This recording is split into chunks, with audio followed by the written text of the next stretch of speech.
ओम नमो भगवते वासुदेवाय।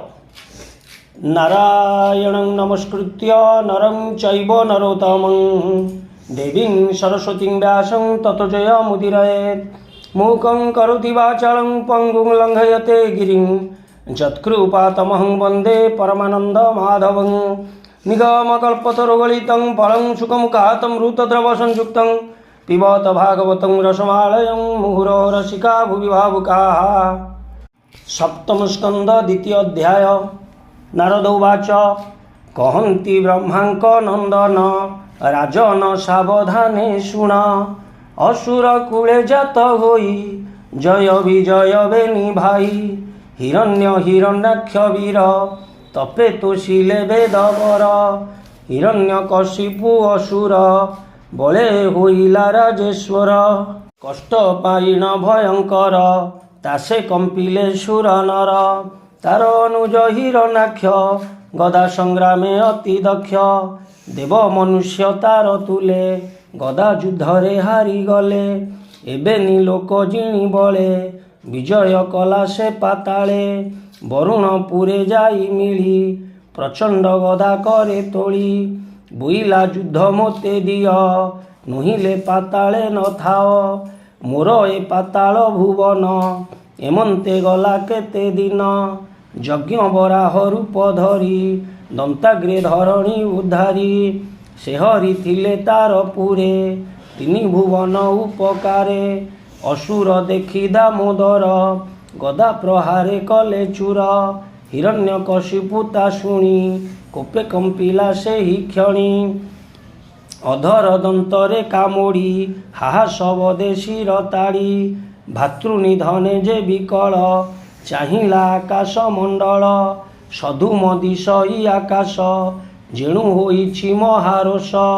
कराल वक्रे ऊर्ध्व दृष्टि ललाटे टेकिण भ्रुकुटी। तुली त्रिशूल सभा मध्ये बोलोई भातृशोक बादे। भोभो दानव दैत्यगण कहि सावधाने शुण। द्विमूर्ध त्रिनेत्र संबर भोषत वायु हय शिर। नमुची हेपा कइलोल हे विप्रचित शुण बोल।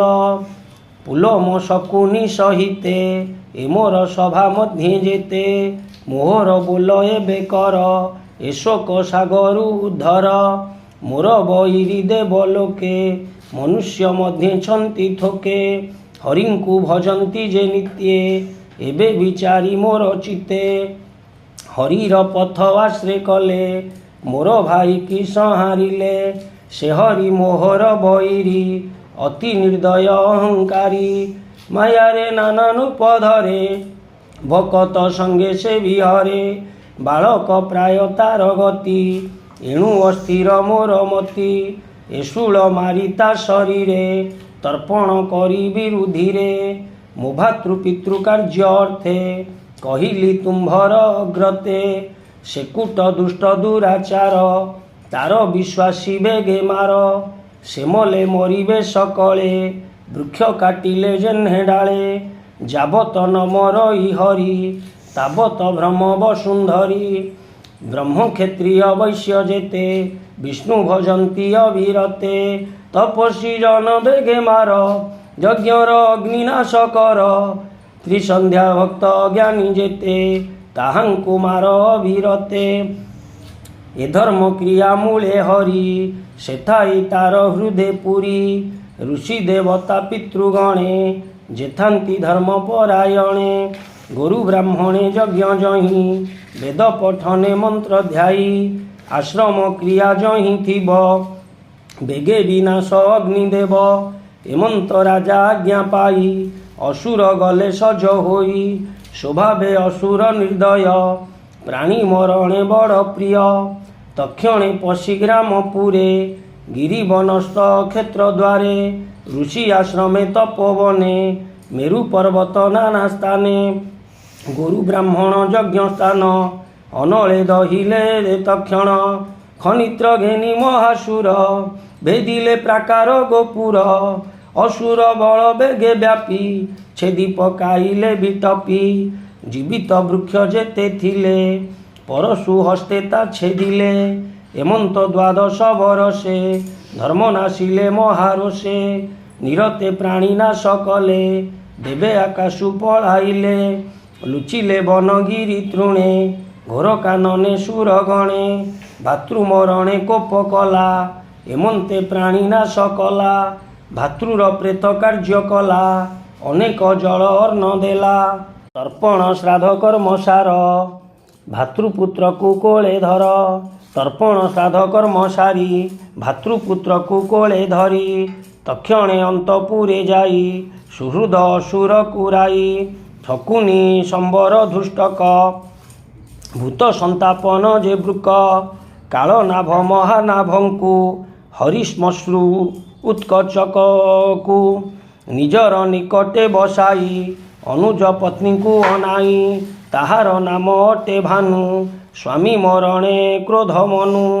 ମାତାର ସଙ୍ଗେ ତାକୁ ଆଣି ବସାଇ କହେ ମଞ୍ଜୁବାଣୀ ହିରଣ୍ୟକଶିପୁ ବାଚ ମାତା ପୁତ୍ର ବଧୂଗଣ ଶୋକ କରିବା ଅକାରଣ ମୃତ ପ୍ରାଣୀଙ୍କୁ ନ ସୁମରି ଏ ଜୀବ ନୁହଁ କାହାରି ବୀର ମରଣ ରିପୁ ମୁଖେ ଲଭେ ଅକ୍ଷୟ ସ୍ୱର୍ଗ ସୁଖେ ତାର ମରଣେ ଚିନ୍ତା ନାହିଁ ସ୍ୱର୍ଗେ ବସିଲା ମୋର ଭାଇ ପଥେ ପଥୁକି ଜନ ପ୍ରାୟ ଏ ଭବେ କିଛି ସ୍ଥିର ନୁହେଁ ପୂର୍ବ ଜନ୍ମର କର୍ମ ଫଳେ ପ୍ରାଣୀଏ ମିଳନ୍ତି ସଂସାରେ ତୁଷାର୍ଥ ଲୋକ ନିବାରଣେ ଯେହ୍ନେ ମିଳନ୍ତି ଜଳ ସ୍ଥାନେ ପୁଣି ଚଳନ୍ତି ଶ୍ରମ ସାରି ସେ ଜଳ ନୁହଁ କାହାରି ଆତ୍ମା କେବେ ନାଶ ନୁହେଁ ପ୍ରବେଶ କରେ ଯହୁଁ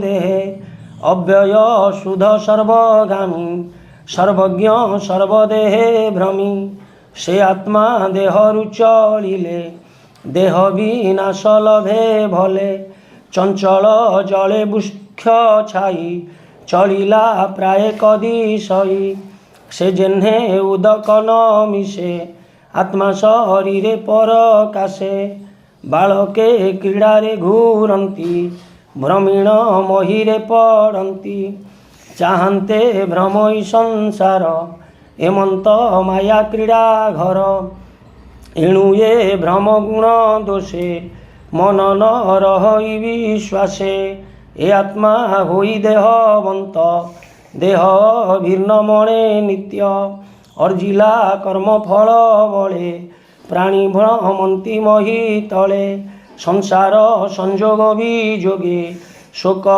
ରସ ବେନି ମାର୍ଗେ ଏ ଅର୍ଥେ ଇତିହାସ କହି ଶୁଣ ଜନନୀ ମନ ଦେଇ ପୂର୍ବେ ପୁତ୍ରଙ୍କ ବଧୂ ତୁଲେ ଯେବା ସମ୍ପଦ ମହି ତଳେ ଶୁଣ ଜନନୀ ମନ ତୋଷେ ଯେ କଥା ଅଛି ନର ଅଂଶେ ସୁଯଜ୍ଞ ନାମେ ରାଜା ଥିଲା ଶତ୍ରୁ ସଂଗ୍ରାମେ ପ୍ରାଣ ଦେଲା ତାହା ଶୁଣିଣ ପୁର ଜନେ ମିଳିଲେ ମୃତ ପିଣ୍ଡ ସ୍ଥାନେ ଦେଖିଲେ ରାଜାର ଶରୀର ରୁଧିର ଧୂଳିରେ ଧୂସର ରତ୍ନ କବଚ ଖଣ୍ଡ ଖଣ୍ଡ ବିଭ୍ରମ ଅଳଙ୍କାର ପିଣ୍ଡ ତା ବକ୍ଷ ସ୍ଥଳ ସରେ ଛିନ୍ନ ବିନଷ୍ଟ ହୋଇଛି ନୟନ ବିଦୀର୍ଣ୍ଣ କେଶ ତାର ମୁଣ୍ଡେ ବହେରୁ ଧୀର ତାର ତୁଣ୍ଡେ ଅଧର ଦଂଶିତ ବଦନ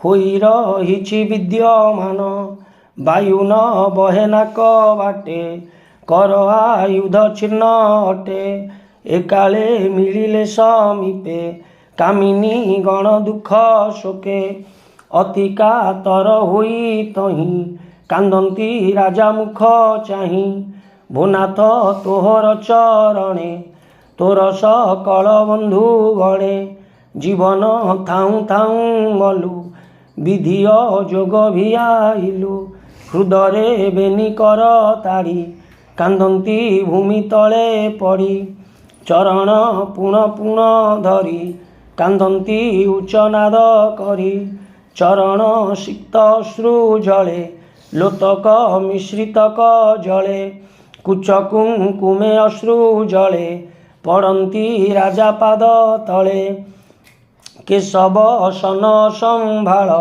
ଶୁଭେ ରୋଦନ ମହାଗୋଳ ହେ ହେ ଦୈବ ତୃଣିଦୟ ଦୂରେ ଛାଡ଼ିଲୁ ମାୟା ମୋହ ଅଦୃଷ୍ଟ ଅଶ୍ରୁତ କରମ ଭିଆଇ କଲୁ ମତି ଭ୍ରମ ପୂର୍ବେ ଆମ୍ଭଙ୍କୁ ସୁଖ ଦେଲୁ ଏବେ ତୁ ନିଷ୍ଠୁର ହୋଇଲୁ ପୁଣି ରାଜାର ପାଦ ଧରି ଉଚ୍ଚେ କାନ୍ଦନ୍ତି ତାର ନାରୀ ଆମ୍ଭଙ୍କୁ ତେଜୁ ନାଥ ତୁହି ମୁହୂର୍ତ୍ତେ ତୋ ସଙ୍ଗ ନ ପାଇ କେମନ୍ତେ ଧରିବୁ ଜୀବନ ଦିଶଇ ଦଶ ଦିଗ ଶୂନ୍ୟ ତୋର ଚରଣ ଆମ୍ଭେ ସେବୁ କହ କେ ବଣ ଦିଗେ ଯିବୁ ଏମନ୍ତେ ପତିପାଦ ଧରି ଉଚ୍ଚେ କାନ୍ଦନ୍ତି ତାର ନାରୀ ଦହନ ପାଇଁ ନ ଛାଡ଼ନ୍ତି ଦୁଃଖେ ରହିଲେ ଗୋତ୍ର ଜ୍ଞାନ୍ତି ଏମନ୍ତେ ରବି ଅସ୍ତ ଗଲା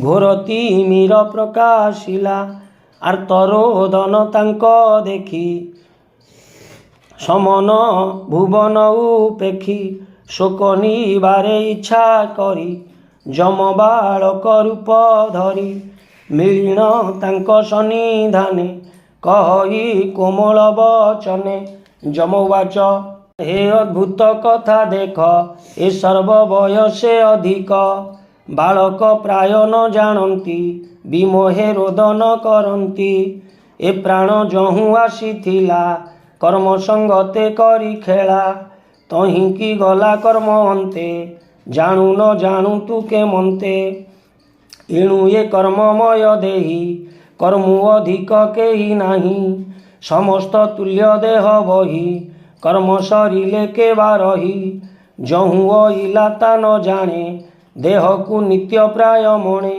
ଅନ୍ତେ ଯହିଁକି ପ୍ରାଣ ଜୀବ ଏହା ନ ଜାଣେ ବ୍ରହ୍ମା ଶିବ ସଂସାର ମଧ୍ୟେ ଦେହ ବହି ସକଳ ମଧ୍ୟେ ଧନ୍ୟ ମୁହିଁ ପିତା ଜନନୀ ମୋର ନାହିଁ ବୁଲଇ ଅରକ୍ଷିତ ହୋଇ ବୃକ୍ଷ ପ୍ରଭୃତି ଜନ୍ତୁ ଯେତେ କେ ଭକ୍ଷି ନ ପାରନ୍ତି ମୋତେ ଗର୍ଭେ ଯେ ରକ୍ଷା କଲା ମୋତେ ଏବେ ସେ ଅଛି ମୋ ସଙ୍ଗତେ ଈଶ୍ୱର ଇଚ୍ଛାରେ ସର୍ଜଇ ପାଳଇ ପୁଣ ସଂହାରଇ ତାହାର କ୍ରୀଡ଼ା ଏ ଜଗତ କିବା ବାଳକ ତାତ ମାତ ଯେ ପ୍ରାଣୀ ନିଜ ପଥ ଛାଡ଼ି ନିୟତ କର୍ମ ଯେବେ ହୁଡ଼ି କର୍ମ କରଇ ତାକୁ ରକ୍ଷା ଗୁରୁଙ୍କ ପ୍ରାୟ ଦେଇ ଦୀକ୍ଷା ବାଳକ ଗୃହେ ଥାଇ ଯେହ୍ନେ କର୍ମେ ନଥିବ ଭୋଗ ମନେ ରକ୍ଷକ ଥିଲେ ହେ ମରଇ ଅତି ଯତନେ ଯେବେ ଥାଇ ଯେ ବାଳ ବିପିନେ ବର୍ଦ୍ଧିତ ସ୍ୱଭାବେ ହୋଇ ଅରକ୍ଷିତ ତାହାକୁ ଦଇବ ରଖଇ ବେଦ ପୁରାଣ ଏ ଆହା କହି ଏଣୁ ପ୍ରାଣୀ ଏ କର୍ମ ଫଳେ ଜନ୍ମ ମରଣ ଏ ଶୟଳେ ଆତ୍ମା ସକଳ ଦେହେ ଥାଇ ଶରୀରୁ ଭିନ୍ନ ସେ ଅଟଇ ଶରୀରେ ଆତ୍ମଜ୍ଞାନ ଖ୍ୟାତ ମୋହ ସରୁ ହୁଏ ଜାତ ଯେତେ ବୁଦ୍ବୁଦ ଜଳୁ ଜାତ ମାଟିରୁ ଘଟ ସେ ସମ୍ଭୂତ ସ୍ୱର୍ଣ୍ଣରୁ କୁଣ୍ଡଳ ହୁଅଇ ବିନାଶେ ନିଜତ୍ୱ ଲଭଇ ମିଶଇ ବୁଦ୍ବୁଦୁ ଜଳରେ ଘଟ ବିଲୀନ ମୃତ୍ତିକାରେ କୁଣ୍ଡଳ ସ୍ୱର୍ଣ୍ଣତ୍ୱକୁ ପାଇ ଶେଷରେ ଜଳାଦି ରହଇ ତେସନେ କାଳ ବସେ ଜାତ କର୍ମ ଭୋଗେଣ ଜୀବ ମୃତ ବିନଷ୍ଟ ହୁଅଇ ଶରୀର ଆତ୍ମା ଚଳଇ ନିରନ୍ତର ଅଗ୍ନି ଯେ ସନ କାଷ୍ଠେ ଥାଇ ସ୍ୱଭାବେ ଭିନ୍ନ ସେ ଅଟଇ ପବନ ଦେହ ମଧ୍ୟେ ଥାଇ ଦେହରୁ ପୃଥକ ଅଟଇ ଆକାଶ ସର୍ବବ୍ୟାପୀ ହୋଇ କାହାରି ସଙ୍ଗେ ଲିପ୍ତ ନୁହିଁ ଏ ଜୀବ ପୁରୁଷ ତେମନ୍ତ ସ୍ୱଭାବେ ତ୍ରିଗୁଣାତିରିକ୍ତ ସୁଯଜ୍ଞ ରାଜା ଏ ନୁହଇଁ ରୋଦନ କର କାହିଁ ପାଇଁ ଶ୍ରୋତା ବକ୍ତା ନାହିଁ ଏଥେ ରୋଦନ ଶୁଣିବ କେମନ୍ତେ ଏ ଦେହ ମଧ୍ୟେ ଆତ୍ମା ଥାଇ ଇନ୍ଦ୍ରିୟ ସଙ୍ଗେ ପ୍ରକାଶଇ ସେ ଏଥୁ ଗଲା ଅନ୍ତରିକ୍ଷେ ଦେଖ ଏ ମୃତ୍ତିକା ପ୍ରତ୍ୟକ୍ଷେ ଏ ଦେହ ପାର୍ଥିବ ବିକାର ପଡ଼ିଛି ପୃଥିବୀ ଉପର ଯାହାକୁ ଶୋକ ତୁମ୍ଭେ କର ସେ ପ୍ରାଣୀ ଏ ଦେହ ରୂପର ଏ ପଞ୍ଚଭୂତ ଇନ୍ଦ୍ରିଗଣ ମନ ଯେ ଏହାଙ୍କ କାରଣ ଆତ୍ମାଟି ଏହାଙ୍କର ସଙ୍ଗେ ପ୍ରକାଶ ଉଚ୍ଚବାଚ ରଙ୍ଗେ ସେ ନିଜ ତେଜ ପ୍ରକାଶଇ ଶରୀର ଘେନଇ ଛାଡ଼ଇ ଯାବତ ଆତ୍ମା ଦେହେ ଥାଇ ଅଲିଙ୍ଗେ ଲିଙ୍ଗ ଦେହ ବହି ଏ ଜୀବ କର୍ମର ବନ୍ଧନ ଏହା ନ ଜାଣେ ମୂର୍ଖ ଜନ ଏଣୁ ଏ ଗତାଗତ ପଥେ କ୍ଲେଶ ଲଭଇ ଅବିରତେ ଏ ପୁଣି ମିଥ୍ୟା କଳେ ବର ଅତିଥ୍ୟ ତଥ୍ୟ ପ୍ରାୟ ପୁର ଯେମନ୍ତେ ସ୍ୱପ୍ନ ମନରଥେ ଭ୍ରମଇ ଇନ୍ଦ୍ରିୟଙ୍କ ଅର୍ଥେ ଦେଖଇ ସତ୍ୟ ପ୍ରାୟ ତାହା ନିଦ୍ରାର ଅନ୍ତ ହୁଏ ମାୟା ଏହାଙ୍କ ନିତ୍ୟାନିତ୍ୟ ପଥେ ପଣ୍ଡିତ ନ ଘେନନ୍ତି ଚିତେ କର୍ମ ଅନ୍ୟଥା କେ କରିବ ଯାହା ନ ଜାଣେ ବ୍ରହ୍ମା ଶିବ ଶୁଣ କହିବା ପୂର୍ବବାଣୀ ମୁଁ ଯେ ବାଳକ ଅଛି ଶୁଣି ଲୁବ୍ଧ ପକ୍ଷୀଙ୍କର ମରଣେ ଦିନେ ପଶିଲା ଘୋର ବନେ ବୁଲଇ ହସ୍ତେ ପାଶ ନେଇ ପକ୍ଷୀଙ୍କ କାଳ ପ୍ରାୟ ହୋଇ ଲତା ଗହଳେ ସେ ପଶିଲା ଅନ୍ତର ହୋଇ ନ ରହିଲା ଆହାର ଜାଲ ତଳେ ଥୋଇ ଲୁଚିଲା ଲତା ମଧ୍ୟେ ଯାଇ କୁଳିଙ୍ଗ ପକ୍ଷୀ ପତ୍ନୀ ମେଳେ ବସି ଯେ ଥିଲା ବୃକ୍ଷ ଡାଳେ ଆହାର ଦେଖି ଜାଲ ତଳେ ପଶିଲା କୁଳିଙ୍ଗ ଚଞ୍ଚଳେ ଲୁବ୍ଧକ ଜାଲ ପାଶେ ଛନ୍ଦି ସେହି ପତ୍ନୀକୁ କଲା ବନ୍ଦୀ ପତ୍ନୀ ମରଣ ପକ୍ଷୀ ଦେଖି ତକ୍ଷଣେ ଆସନ ଉପେକ୍ଷୀ ଉଚ୍ଚ ବୃକ୍ଷର ଡାଳେ ବସି ନିର୍ଘାତ ନିଶ୍ୱାସ ସାହସୀ ଅତି ବିକଳ ଦୁଃଖ ମନେ ଲୋତକ ବହଇ ନୟନେ କର୍ମ ଆଦରି ସତୀ ଚାହିଁ ବୋଲଇ ରବିକି ଅନାଇ ହାହା ଦୈବ ତୁ ନିର୍ଦ୍ଦୟ ମୋର ବିଷୟେ କଲୁ କୋହ କଷଣ କଲୁ ପତ୍ନୀହୀନେ ଏ ଦେହ ଧରିବି କେଶନେ ଶରୀର ଅର୍ଦ୍ଧ ଅଙ୍ଗନାରୀ ଅର୍ଦ୍ଧ କେବା ଦେହ ଧରି ବାଳକ ଅଛନ୍ତି ମୋ ବାସେ କି ଘେନିଯିବି ତାଙ୍କ ପାଶେ କେମନ୍ତେ ଘୋଷିବଇ ମୁହିଁ ତାହାଙ୍କ ଦେହେ ପକ୍ଷ ନାହିଁ ବାଳକେ ମୋର ମାତୃହୀନେ ଜୀବନ ଧରିବ କେଶନେ ମାତାଙ୍କୁ ଲୋଡ଼ିବେ ନିରତେ ମୁଁ ତାହା କରିବି ସହିବି କେମନ୍ତେ ହେମନ୍ତେ ବୃକ୍ଷ ଡାଳେ ଥାଇ ବିକଳେ କୁଳିଙ୍ଗ କାନ୍ଦଇ ପତ୍ନୀର ଦେହେ ଦେଇ ମନ କ୍ଷଣ କ୍ଷଣକେ ଅଚେତନ ଏମନ୍ତେ ବ୍ୟାଧ ବୃକ୍ଷ ତଳେ ମିଳିଲା ଚରଣ ନିଶ୍ଚଳେ ନାରାଜ ବିନ୍ଧି ତାକୁ ମାରି ମୁଦିଣ ଥୋଇଲା ପଞ୍ଜରୀ ତହୁଁ ସେ ନିଜ ପୁର ଗଲା ଶୁଣ ଗ ନୃପତି ଅବଳା ଆତ୍ମାର ଗତି ତ ନ ଜାଣ ସୁଜନ ବଚନ ନ ଶୁଣ ଶତ ବରଷ ଏହିଠାରେ ରୋଦନ କରୁଥିବ ଯେବେ ତେବେ କି ଉଠିବ ଶରୀର କେମନ୍ତେ ବିଚାର ତୁମ୍ଭର ହିରଣ୍ୟକଶିପୁବାଚ ବାଳକ ବଚନ ଏମନ୍ତେ ଶୁଣି ସକଳ ଏକ ଚିତେ ମାୟା ଛାଡ଼ିଲେ ଜ୍ଞାନ ପାଇ ଉଠିଲେ ଏକୁଆରେ ଚାହିଁ ବୋଲନ୍ତି ମିଥ୍ୟା ଏ ସଂସାର ଅନିତ୍ୟ ମନୁଷ୍ୟ ଶରୀର ଯମ ଏ ଉପଦେଶ ଦେଲା ତକ୍ଷଣେ ଅନ୍ତର୍ଧ୍ୟାନେ ଗଲା ତକ୍ଷଣେ ଜ୍ଞାନ୍ତି ଗୋତ୍ର ମେଳେ ରାଜାର ପ୍ରେତ କାର୍ଯ୍ୟ କଲେ ଏଣୁ ମୋ ଅନୁଜ ମରଣେ ଶୋକ କରିବି କି କାରଣେ ଏମନ୍ତେ ମାୟାର ସଂସାର କେ ନିଜ କେବା ଅଛି ପର ନାରଦ ଉବାଚ ଏମନ୍ତେ ଶୁଣି ପୁତ୍ର କଥା ଶୋକ ଛାଡ଼ିଲେ ରାଜମାତା ପୁତ୍ର ବଧୂକୁ ଶାନ୍ତ କରି ତଥ୍ୟ ବଚନ ମନେ ଧରି ଦିତି ଛାଡ଼ିଲା ପୁତ୍ର ଶୋକ ବ୍ରହ୍ମରେ ନିବେ ଶ୍ରୀ ବିବେକ କହଇ ଦାସ ଜଗନ୍ନାଥ ସପ୍ତମ ସ୍କନ୍ଧେ ଭାଗବତ ନାରଦ ମୁନି ଅନୁରାଗେ କହିଲେ ଧର୍ମ ସୁତ ଆଗେ ଏ ବାଣୀ ତତ୍ତ୍ୱ ଜ୍ଞାନ ସାର ଶୁଣି ସଂସାରୁ